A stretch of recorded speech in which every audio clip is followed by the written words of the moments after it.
We are reaching the point in the fantasy baseball season where every roster move just starts to matter a little bit more. The standings are starting to take shape, but don't worry, there is still plenty of time to change your season with the right moves. Today I've got everything you need to navigate this week's waiver wire. Like it, hype it, bang it. I'm Chris, and welcome to Number 2 Sports.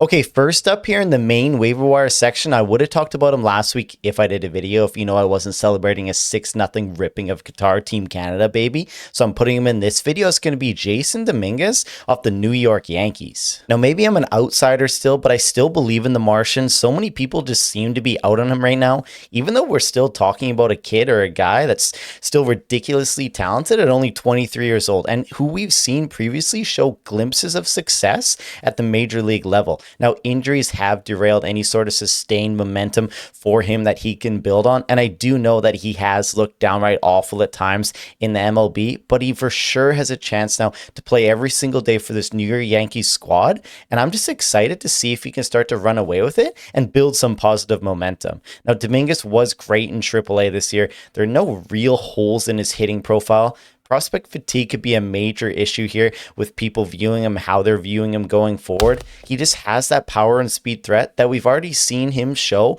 at the major league level. So that is definitely good enough for me to give him another shot. If he's batting near the top of the order in a great home ballpark and playing every single day, I don't know what else to say. Take the plunge with me and let's dive back into Jasson Dominguez one more time. Okay, so for this next guy, I've sort of been lukewarm on him all year. He's pitched some really good games. And he's also pitched some really bad games, but he has made a change in his last 3 starts right now that's making me want to buy back in. That's going to be Joey Cantillo from the Cleveland Guardians. Cantillo sounds dope, but I know it is Cantillo. So at points throughout the season, Cantillo has sort of went from like a must roster guy to just like a favorable matchup streamer type guy.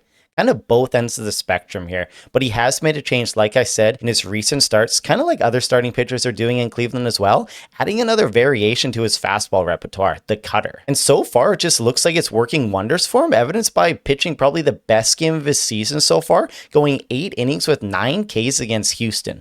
The sole main purpose of adding a cutter to your arsenal is just to relieve the pressure off your four seam, where hitters are slugging .562 off it, and it has a -8 run value. It's like, put me in the box, and if I don't end up my pants there because I'm scared out of my mind, I might get a barrel on it, but not actually though. But I'm just saying how bad that pitch has been for him. So yeah, the cutter had a 15.7% usage rate in his last 3 starts, but I don't really think the pitch is elite in any way. Like, it's not a superbly dominant pitch by any means. It doesn't grade out that well, but just having the ability now to save his four-seamer for up at the top of the zone, not having to use his four-seamer as a strike pitch where it could leak over to the heart of the plate and just get punished, has been working wonders for him in his last 3 starts. So because of this change, the four-seamer usage has dropped from 42.7% to 23.7% over the last 3 outings. And the cutter just isn't relieving the pressure off the four-seamer too. It's opening the door and allowing his curveball to be the main character, throwing it a major league high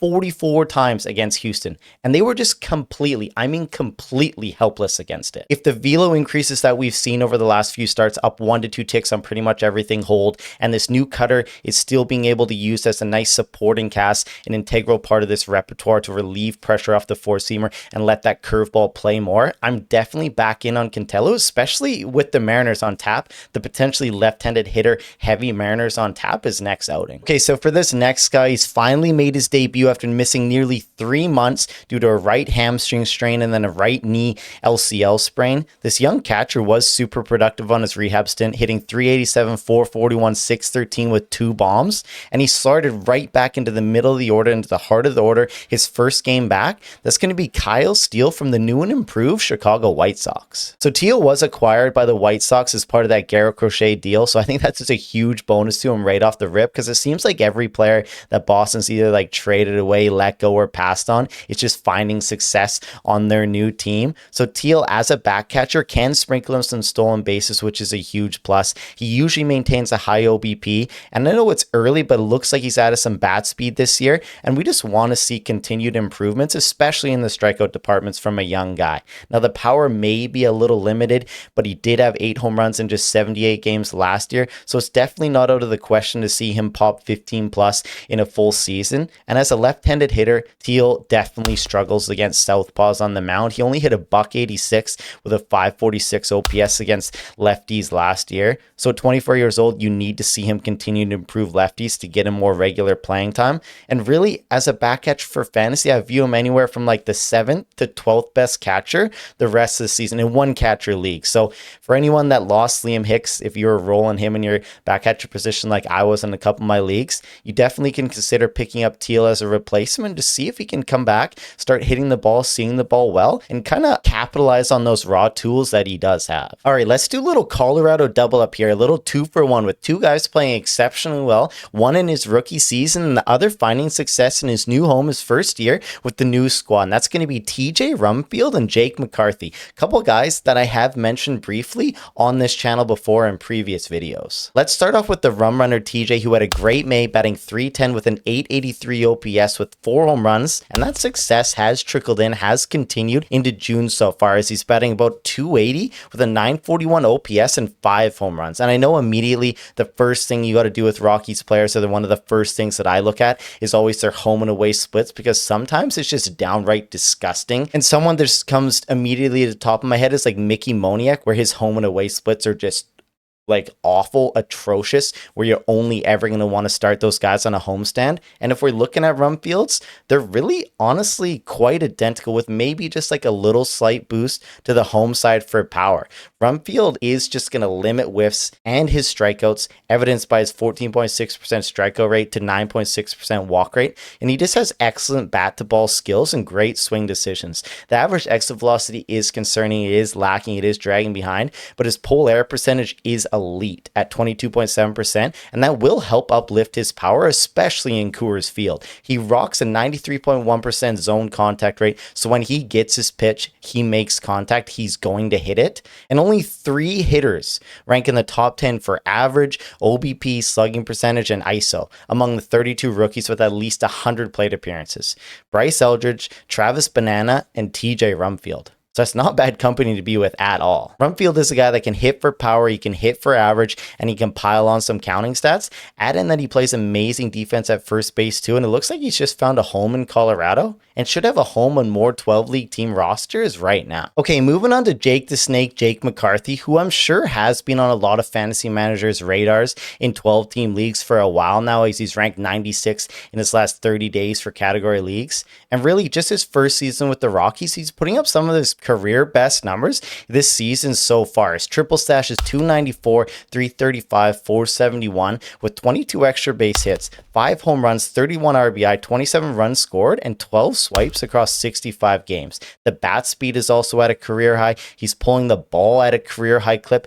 even if it still is just average, but he is hitting just a lot more line drives, and we know how well line drives work in that dimensions of the Coors Field there. So that is a huge plus, and he's also just batting leadoff most nights. So McCarthy can just be a well-rounded source of stats. The ceiling is somewhat limited though, at least in my opinion, and I definitely would like to prefer starting him when Colorado has a nice homestand coming up, but he's been a nice source of speed while also being somewhat useful in the other categories as well. So for this next player here, I'm happy to see that there's no IL stint from my boy. I was a little worried about his hamstring there, tighten up on him, and he just had an exceptional June, batting .352, 19 for 54 with 5 home runs and 10 RBI, holding down the strong side of the platoon role for the Mariners, just absolutely mashing right-handed pitching, making them his Dominic Canzone. So yes, right off the rip, it does suck that he is in a platoon role, and he's never really even getting the opportunity to hit lefties. He only has 18 at-bats against them this year in 2026, and it's not like he's going up there being Stevie Wonder against them either. He's actually hitting .222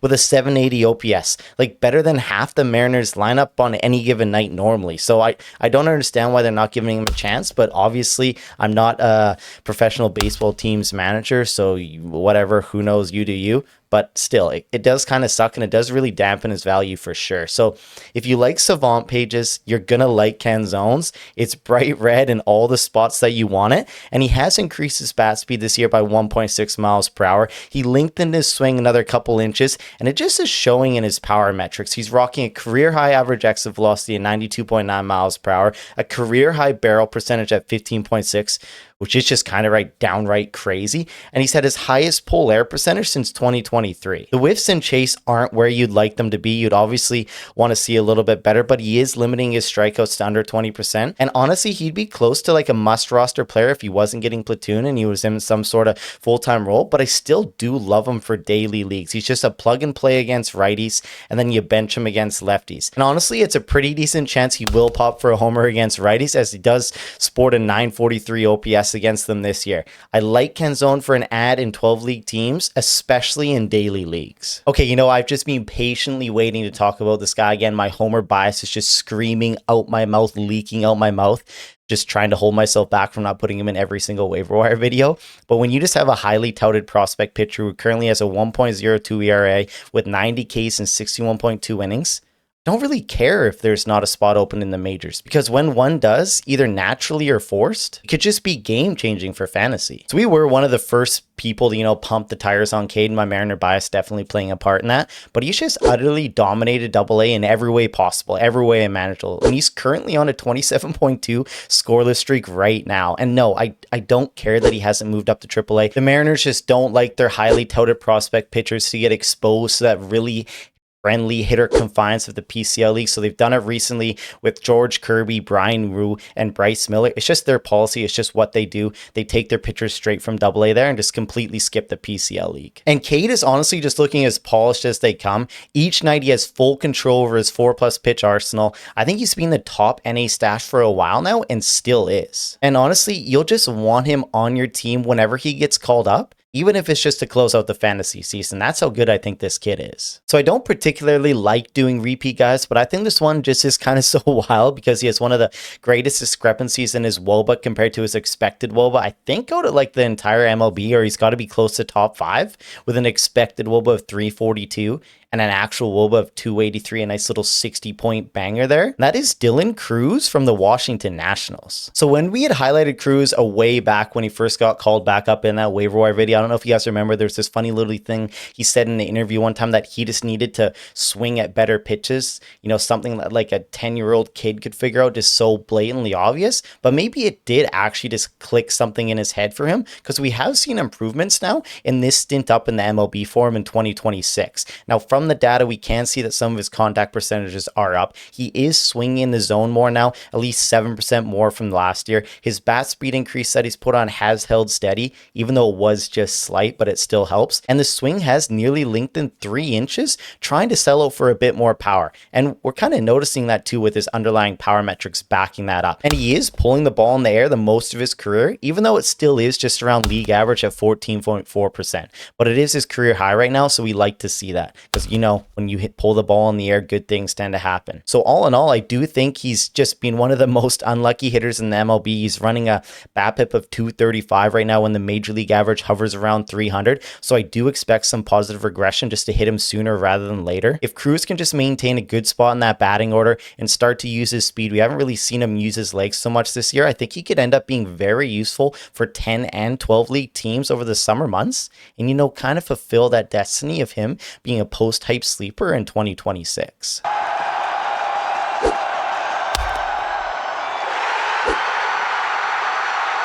Okay, so for the most added players, the add, hold, or fold section, we're going to start with the pitchers. And first up, we got Hunter Green. Now, I would just double check your waiver wire quickly right now to see if Green was dropped and forgotten about in any of your 10-man leagues or maybe your shallow 12s, because he has worked himself up to AAA now in his most recent rehab start, and he's on track, I think, to pitch before the All-Star break.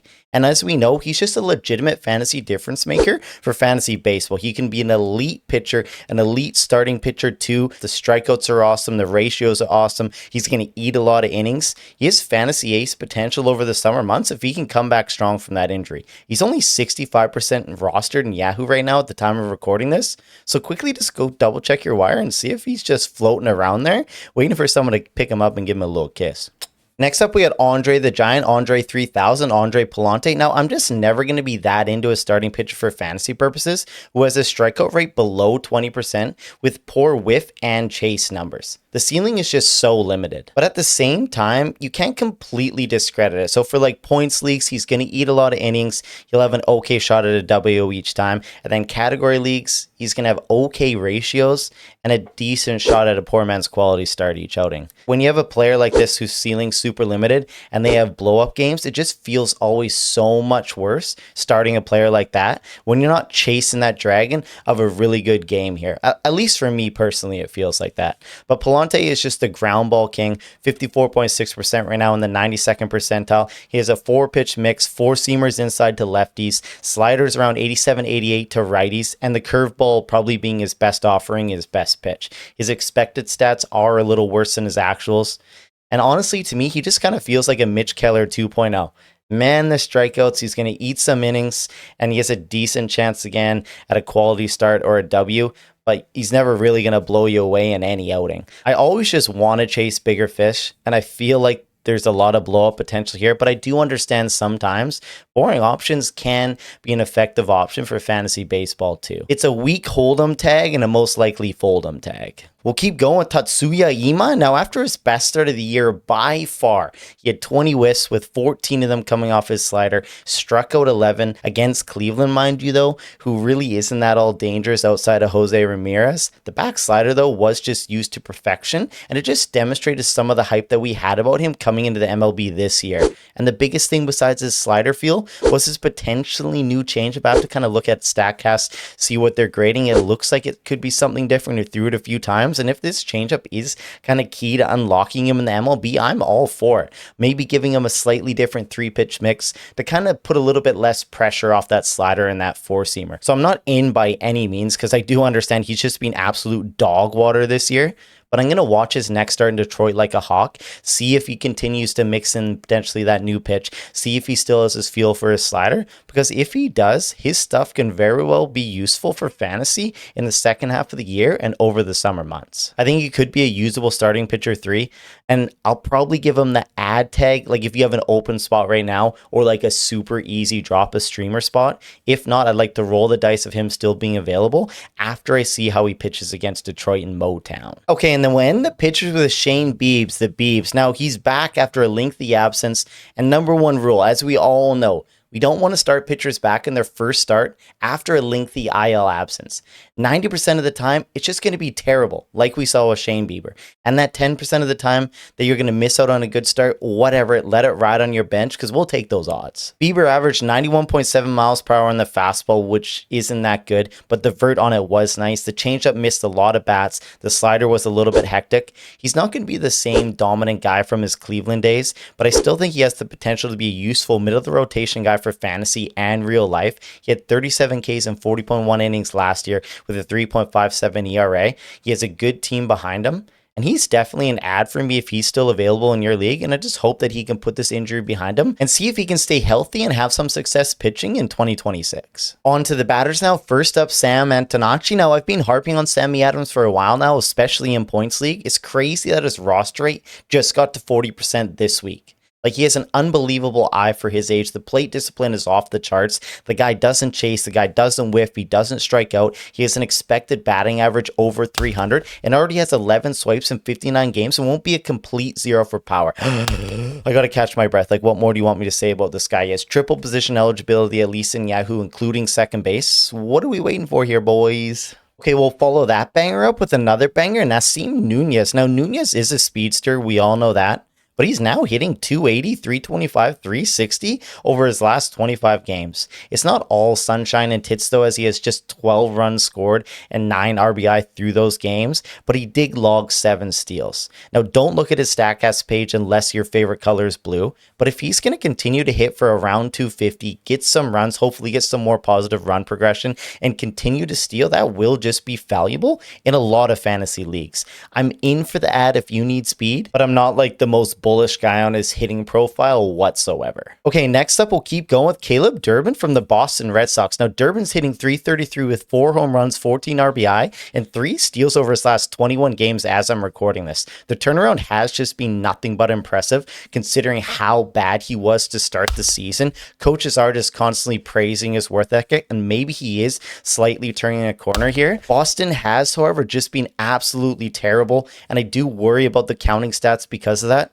Honestly, like, his best trait right now is just not striking out, and I worry about how productive he can remain when he's hitting 50% of his balls just in the dirt with some of the league's worst power metrics. If you have him, you can hold, but I'm really curious to see how he's going to look in the next couple of weeks here. And then last up here for the hitters, we got Travis Banana. Now, he's really starting to look like the legit #1 overall pick. He's really come into his own lately, and he's just turning out to be a really well-rounded fantasy baseball player and real-life baseball player as well. He's hit 5 home run and 5 stolen bases and a .277 average this month, and he's starting to look like a guy in the future who can pop 15+ home run with 20+ stolen bases and a solid average, which we just know is gold for fantasy.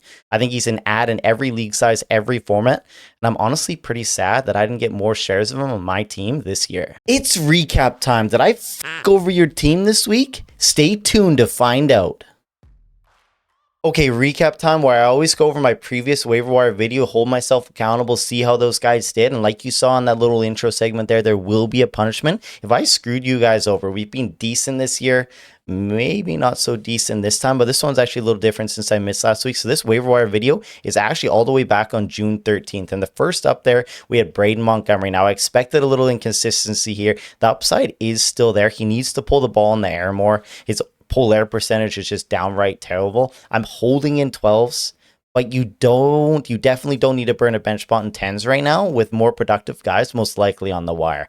And then we'll keep going with Jordan Lawler. Now, this guy just legitimately can't catch a break. I actually honestly feel bad for him. He must have soft tissue issues. Like, that's like his 4th hamstring injury in recent memory here, so I do feel bad, but anytime it looks like he's starting to get a little bit of momentum, some injury happens, so obviously that just sucks. And then next one, absolute tragic one, Jacob Gonzalez. Now, terrible. Like, I see a demotion in the near future for this guy. Get this fake guy off my team. That's just the risk of chasing prospect call-up sometimes. You will get burned more likely than not, but sometimes it's just hard, not chasing the ghost of Nick Kurt's rookie season. Then we had Cole Carrick, kind of on the other side of that. He's been a top 75 player in category leagues over the last 2 weeks. He's walking lots and his strikeouts are under 20%. If he can bump up his hard hit metrics just a little bit, the Coors bump will make his profile play very well over the summer months, especially once he starts running. I'm still totally in on Cole Carrick for 12 league teams. And then we had Luis Lauer, who nothing's changed. He's still a stash. He got that money. He got that bag. I do expect him to get called up sooner rather than later. So a little recap here. Montgomery is okay. Not the best, not the worst. I still like his upside, though. Jordan Lawler, obviously tragic. Sorry, my boy. I've cursed you twice this year. That's got to be some sort of record. Gonzalez absolutely sucked, asshole. And I guess I get it. This is my own fault. I was tooting my last horn. I was tooting my horn last video saying how good we've done, how there's been barely any punishments this year. And then I followed up with this crap. So, there's definitely going to be a punishment, boys. Also, if you're still here, comment down below like what you want to see from me for punishments like going forward. Just comment down below with no context. All ideas are welcome. Get some people confused who skip this part when you see all these random ideas in the comment section below. And hit the windows. You're going to miss. Am I in or not? Just tell me, am I in?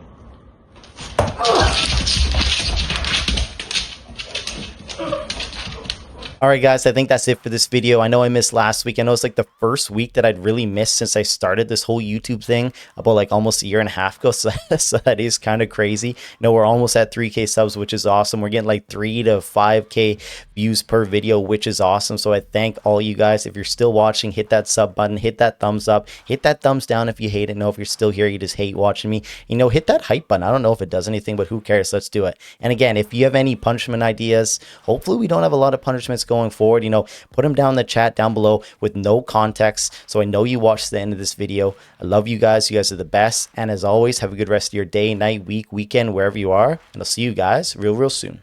Go Canada!